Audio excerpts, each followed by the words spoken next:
stay with you a little bit, Veronica. I'm taking you to the last, to closing with her. We started with Veronica and we are closing with Veronica. Nathaly, I would like to ask you about like what make you personally choose this community and specific, the loom waving cultural production topic. Actually, I'm coming from Cusco. It's the touristic city in Peru. And my parents, they work in the tourism industry. So I was always keep in touch with these rural communities. My father also owns a touristic boutique where we help these indigenous women to sell their products in this market. And I think this is the link, that's why I choose this subject. Yeah. Interesting. Usually this is the passion that drives you to invest on, on research or even on work, later on. You missed how Veronica was saying how she moved from attending conferences or listening to the concepts to be in practice. The other thing I want to ask you about the cultural value chain. In terms of this production and how much cultural meaning, because you talked about the loss of identity and the threat of the machine production of something that looks similar, which is definitely not. But if you, especially that you are doing the research on that, did you look or would you be looking at the value chain of this cultural production and what do you think the cultural meanings and how it's reflected on the social function with actually, the women community? These products are already in the market. Mm-hmm. They have a lot of attention, mostly from also local people and tourists. Most of these products also have been into fair trade. And now I think it's work to do with consciousness. Most of tourists come to this village and they compare in prices. And of course, the machine product will be lower than the handmade product. But they don't know what they are losing. What is the meaning of this? As I show you the iconography, it show you something value. And I think in the society, as an impact, is because these women are integrated more and more into the society. We also, as Peruvians, people in the city, we marginalize these people because they don't speak our language. They don't speak Spanish, just Quechua, and we look at them as, oh, you're coming from the mountains, you are not very well educated. And I think we have to change through these products. We have to integrate all of them and try to develop a sustainable society with them. My last question to you is, I promise you, it's my last. It's okay. What made you think that this kind of research is very much connected or at the core of the cultural diplomacy notion? Yeah, of course. Actually, I think it's part of one of the agenda in nation branding in Peru. But the problem is that they focus nowadays in the gastronomy. I think all we know, gastronomy in Peru is the most delicious. Yeah, but I think we have also other matters like these products. I know that gastronomy is a very, we will say high, only for high, I don't know, it's people who go to schools, they train themselves, they learn how to do it, and they become famous, like Gaston Acurio. I think you know him. He studied in Paris, all his study, but these people have not this opportunity. So I think we have to focus on them and try to make a cultural diplomacy about them because they are our culture, they are our identity. Thank you, Nathaly. Veronica, back to you. Mm-hmm. You said 8 projects, but we didn't hear a lot of the projects. Can you tell us a little bit more about the diversity, about what the projects are about? Sure. So I didn't want to be too long in my presentation, but as I mentioned, we've already implemented, helped to implement 8 projects. Some of them concern the integration of refugees, as I mentioned.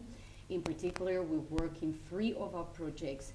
We work with a dancer called Ahmad Jude, I think, I mean, if you're not familiar with that, we will take you through the web page to show you how talented he is, how hard his personal combat has been, being a dancer in an Arab country, and in particular being threatened to death by ISIS. So we spotted very quickly Ahmad Jude when he landed in Europe, and we thought it was definitely worth helping him to live as an artist and not as a refugee, because this is the purpose also of our organization, as I said, is to use the soft power generated by cultural diplomacy to empower the most vulnerable groups. And for us, one of the groups is, for instance, refugees that are coming to Europe or elsewhere, but in particular because we operate in Brussels.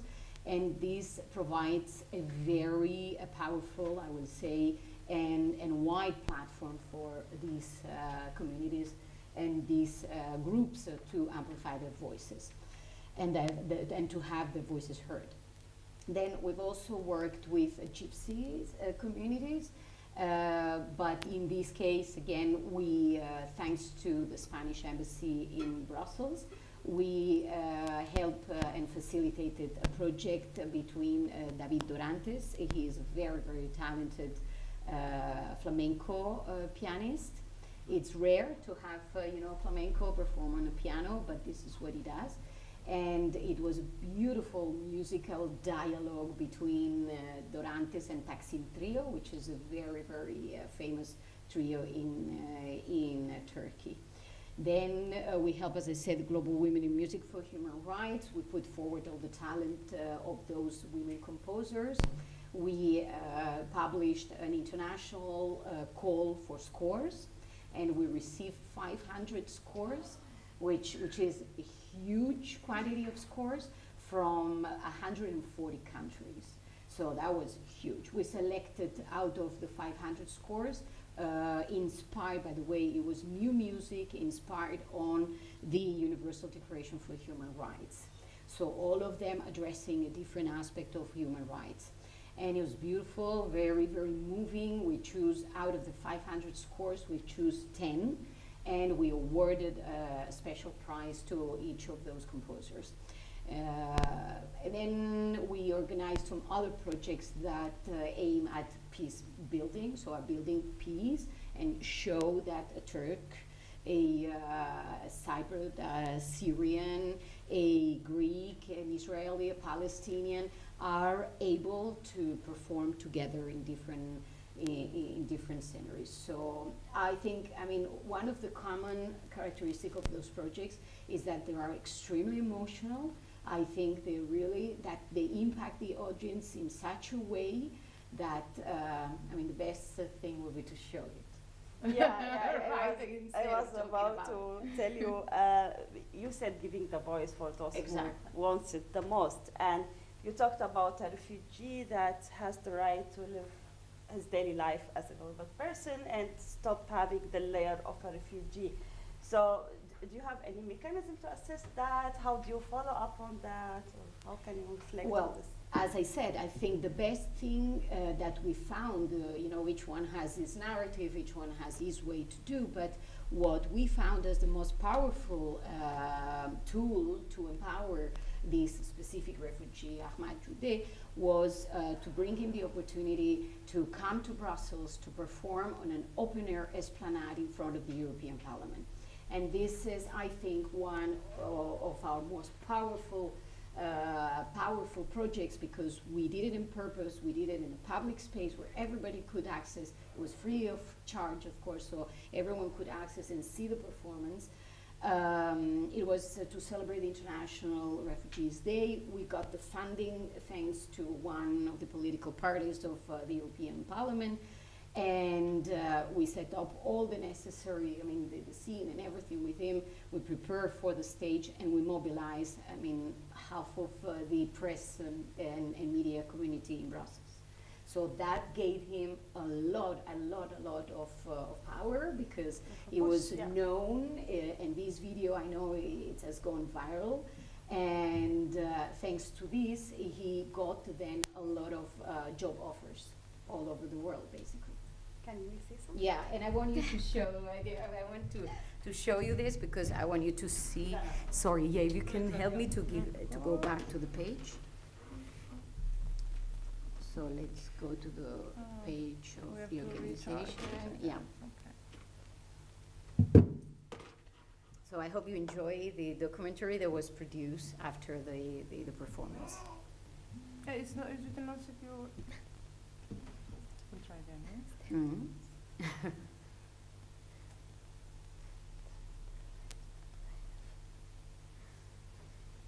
And of course, I invite you also to go and visit the webpage of United Voices for Peace, and to like also our Facebook page. It creates, movement. So let's see.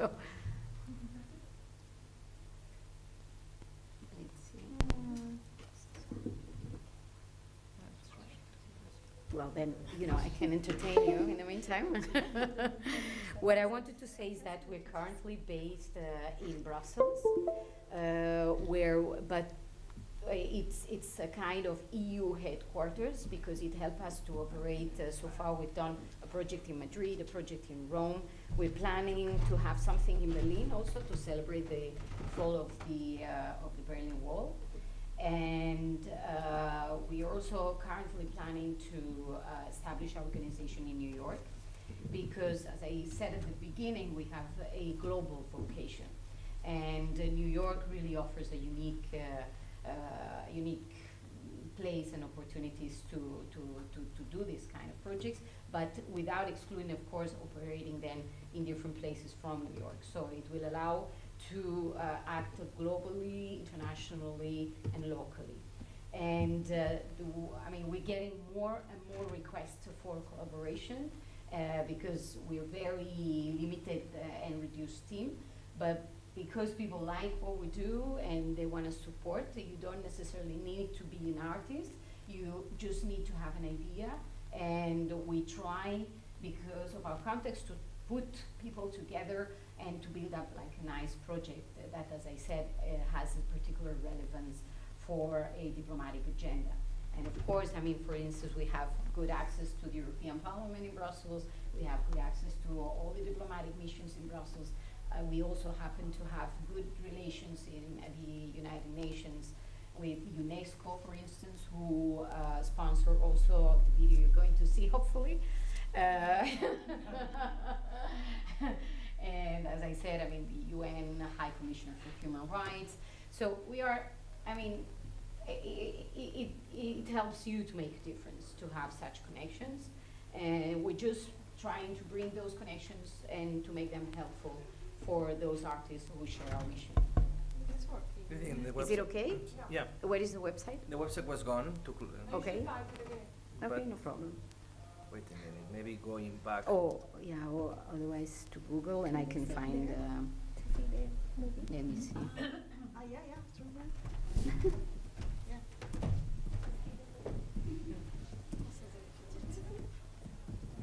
there. Normally, we should find it like this too. It's hopefully.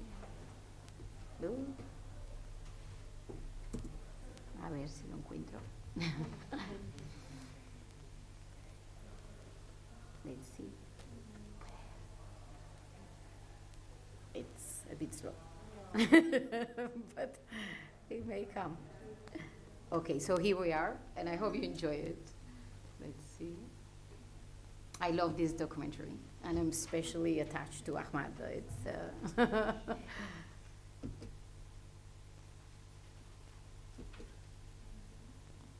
ver, no sé si. Oh! The internet looks like working. It's too slow that this comes. ¿Tú crees que sí? ¿Lo puedo? Oops. Sí, no, voy a hacer tu hotspot. This. Yeah. I guess it's just with the internet. Try it. Mm-hmm. I'm gonna make a hotspot. You do you? Yeah.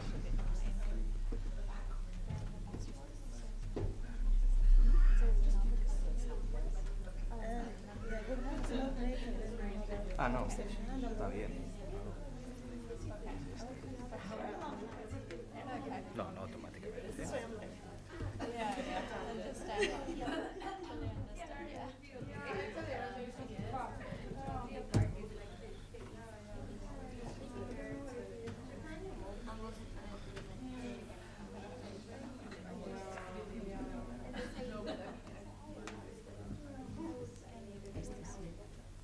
Ojalá funcione. A ver, ay, ¿cómo se hace más grande? Espera. Aquí, pantalla. Everything I do, and now all the things I achieved, I still being considered as a refugee who has freedom, yes, but limited freedom.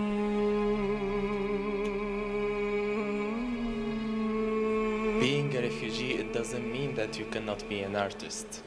Being a refugee, it doesn't mean that you are not a human.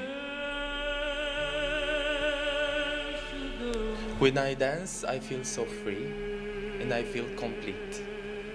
And that's the only way that I don't identify myself as a refugee. For me, it's very important to dance today in the European Parliament in such important day, because I want to spread my message more and more, and this is the best platform to do.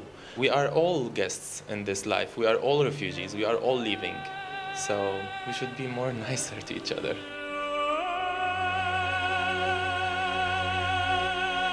In Syria, we grow up living together, Christian, Muslims, Jewish, everybody in the same neighborhood. And then when the war starts, everybody starts to take a step back. And I wanted to choreograph something to show that we can still be together if the culture will keep us together.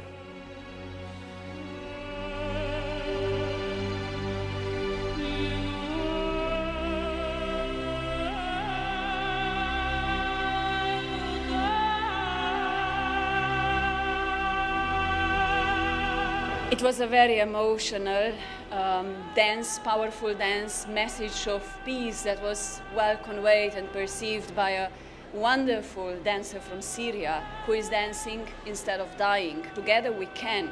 We have to help, we have to show empathy, solidarity. It was urgent yesterday, it was urgent a year ago, and we have to act now. We Socialists and Democrats will continue our fight, and refugees, we will welcome them in Europe and share with them our freedom and solidarity.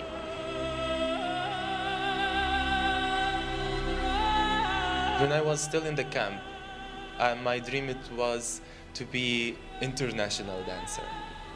And then during the war, I almost forgot about it, but something inside me was telling me, no, just keep going, keep going. I'm here in Europe, I want to learn as much as I can, because one day I believe I will go back to Syria when it's safe and create a ballet company there, because I think we need it so much.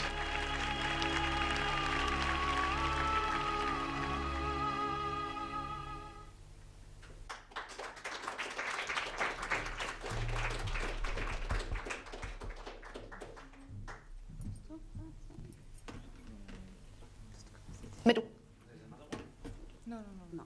Can we turn on the lights? Yeah. And yeah, if you join me again, because now we're going to open the session for the audience for questions and answers.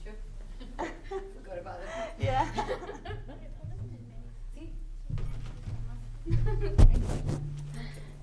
Should I turn on the screen? It's okay. So, questions? Yes, Rachel? Regarding the video we have just seen, how much attention and real appreciation for this kind of art is there in Brussels? Is it tokenism, or is there a real feeling and understanding that art can be used to achieve important goals? Yes, actually, I'm convinced that there is a real will behind that. First of all, it's clear that it was supported by one of the political parties because it did correspond more to one political stance and point of view. But still, I really see nowadays we are in front of very difficult times. And some of the political narratives, as I said, and some of the political initiatives, some of the diplomatic initiatives are really failing. So there is a genuine will to look for alternative avenues for cooperation. As I said, I mean, you can see that some of the positions are toughening on one side and other side. We're going into confrontation, we're going into really hatred, we're going into very, very difficult times, politically speaking and socially speaking.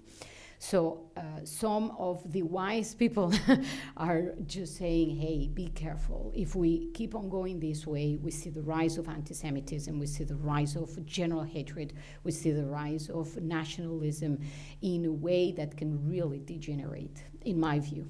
And I tend to have some some good intuitions. So unless, and this is again my prediction, unless we start spreading positive messages, positive images, positive positive feelings, because we are here in a war of feelings. The feeling of nationalism, the feeling of threat, the feeling of insecurity. So unless we counter this narrative with positive things like this one, everybody was crying, there was a real sense of, hey, we need to help this guy. Hey, we need to help those who come to our countries looking for great opportunities. This guy doesn't want to leave, bargaining for money. He's an artist, he's talented. So he's just asking for a theater, for a scene, for an opportunity, and he will do his way. And he will do a great contribution for Europe. Because in my view, Europe is not diverse enough. We don't have the culture of diversity. I'm afraid to say we like the world, we like the idea, but things need to happen for Europe to become diverse, really diverse. So to sum up, I do think there is a genuine intention to look for alternative and positive narratives. So no more questions? Then thank you very much for this wonderful session. Thank you.